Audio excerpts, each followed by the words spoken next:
na merong ganon na mangyayari today. Pero I think meron ng assurance ang lawyers na mangyayari yon, ang clearance and discharge today.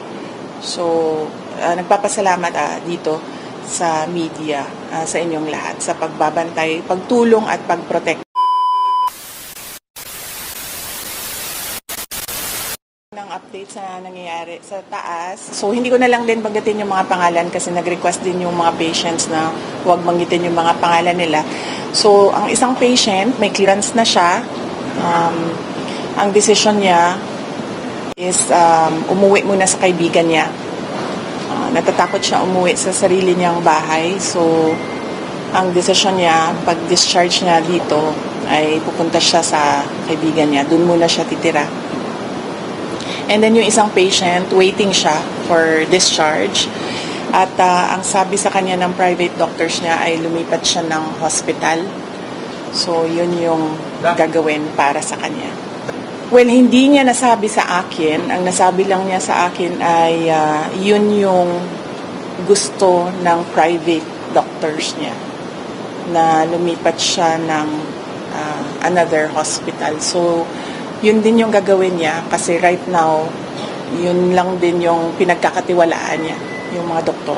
Tonight po siya lilipat? Nag-aantay siya ng kanyang discharge and clearance. Yung contemporary kay Atty. Zoraida Lopez, dapat po natapos yung today. Ano pong balita? Na-extend po ba or hindi na nag-lapse na? Malamang siguro wala na yon kasi nag-aantay na lang yung lawyer dito sa taas ng clearance from all the offices concerned. So, likely baka considered as nag-lapse na yon. But ang gusto lang talaga ng lawyer is merong document na nagsasabi na cleared na siya. Ma'am, if we may get your reaction sa nabanggit po ni President Marcos. Ang sinabi niya, ma'am, kinonfirm niya po yung pumala na text message na nakalagay na in the larger scheme of things, Sara is an unimportant, so please do not file impeachment complaints, whether immediate or yes, hindi naman ako mag-comment sa mga remarks ni President Marcos. But sorry, may nakalimutan ako na update sa taas.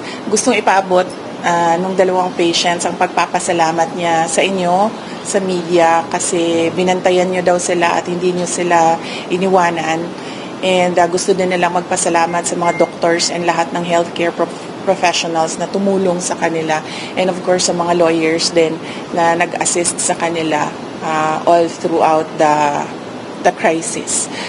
So isa din yon sa mga message nila galing sa taas. Salamat daw sa inyong lahat at dahil daw may clearance na pwede na rin daw cleared na rin daw kayo from them na umalis or iwanan sila dito. Is it possible din po ma-discharge? Well, hopeful sila na merong ganon na mangyayari today.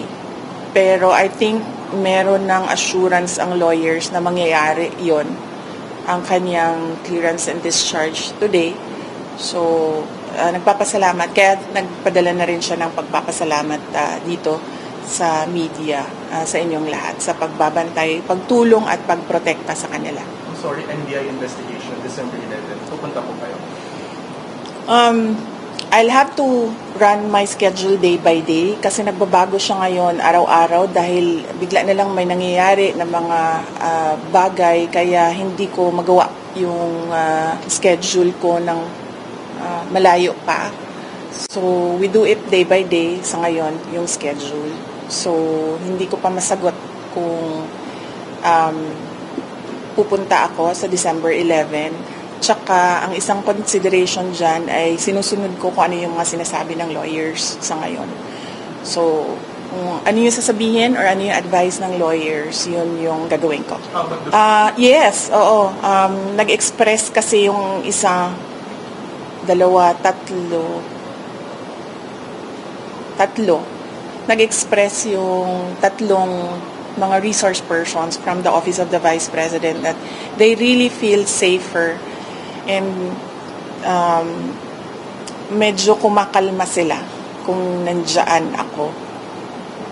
Ang worry ko lang is right now, wala na kasi kaming chief of staff affected din yung Assistant Chief of Staff ng office. So ako na lang talaga yung naiwan sa opisina to do everything. And meron ding mga year-end activities ang office. Meron din kaming mga Thanksgiving activities. Meron kaming budget utilization review dahil merong mga budget na kapag hindi nagamit, naglalapse yan by December 31. As well as yung planning for January 1. Kasi bago na yung budget by January 1. Eh, kung nakikita nyo, December na bukas, so we have just 1 month to do all those things. So, yun lang naman yung problem ko. Yun pa lang din pa kayo ng comment regarding po sa sinabi po ni Congressman Jay Tong-Hun po na kung hindi lang daw po kayo maagang nag-ambisyon na mag-presidente, tahimik daw po ang lahat.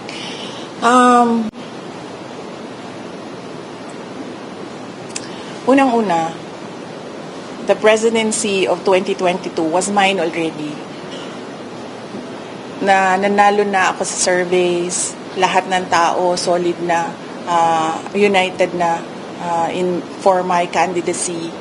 Pero I gave it away because I felt I had to do some other things other than being President of the Republic of the Philippines. Pangalawa, hindi ako yung nagsabi sa kanila, nagbukas sila ng investigation or inquiry in aid of legislation that is more like a political persecution and harassment of OVP personnel.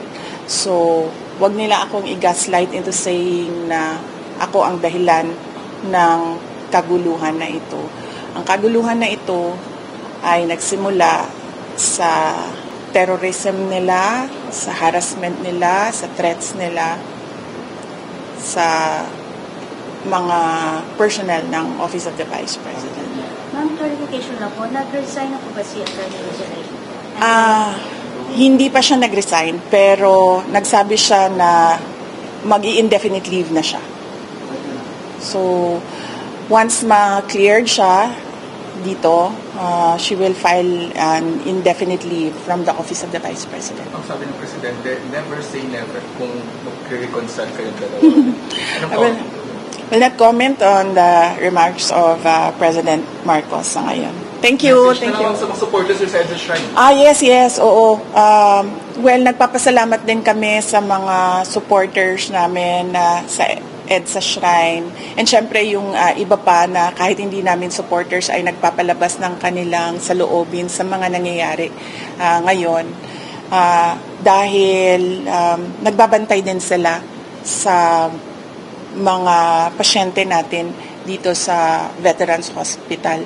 And nagpapasalamat din kami sa mga tao na nasa labas ng Veterans Hospital na nagbantay din sa mga pasyente. Malaking tulong yon sa akin, yung media, yung mga tao na nagbabantay. Si Senator Bato de la Rosa na hindi talaga niya iniwanan yung mga pasyente.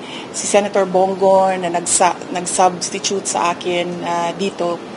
Ang laking tulong nun lahat, ninyong lahat sa akin dahil nakakagalaw ako, nagagawa ko pa rin yung mga iba kong kailangan gawin na mga trabaho.